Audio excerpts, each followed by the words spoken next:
Mrs. Clinton, what has she done for us except be the self-pitying, robotic defendant of someone who is a pathological liar, almost certainly a rapist, and, as I show in the book, a minor war criminal? All she's done is say that it's always someone else's fault.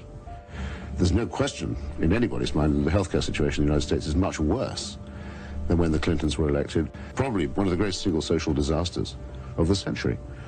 If there was some foreign policy experience or brilliance that Hillary Clinton had ever shown, maybe we overlook the fact that she and her husband have never met a foreign political donor they don't like and haven't taken from the Riyadi family in Indonesia to numerous Chinese donors who left this country rather than show up for the hearings on it. But I don't know of any such expertise on her part, except her pretense to have been under fire in Bosnia when she had not. This woman doesn't really have any foreign policy experience worth mentioning. And what is memorable about it is pretty bad. We all remember, or we should, that when Les Aspin had then got the Clinton administration very nearly to do something about the horror in the Balkans that belatedly the Clinton administration did decide to stop, they delayed it because Hillary said, no, no, don't do it.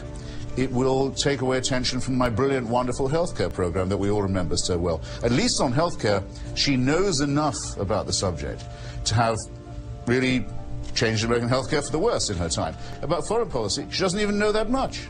That's what the Secretary of State is for, and what you want as President is to know your Secretary of State spends all her time working to make sure that your policies stick. With this woman, that can't be said. She's always thinking first about herself, second about her husband. Look.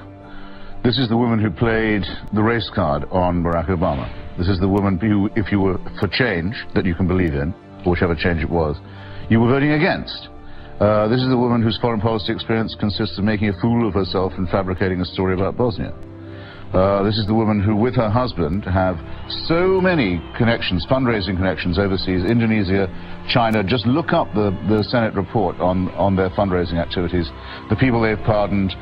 It must be very nerve-wracking if you're president to have a Secretary of State who you know is thinking about 4 years ahead or maybe 8, all the time.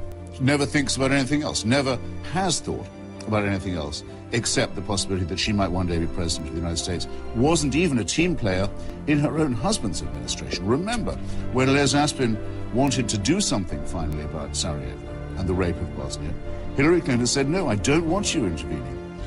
You'll get in the way of my healthcare plan, which you remember worked out so brilliantly. Someone who simply cannot think about anything but her own ego, or sometimes her husband's. As for Mrs. Clinton, look, after all she's done for us and all she's suffered on our behalf, she feels she's owed the presidency. And, you know, who could possibly disagree?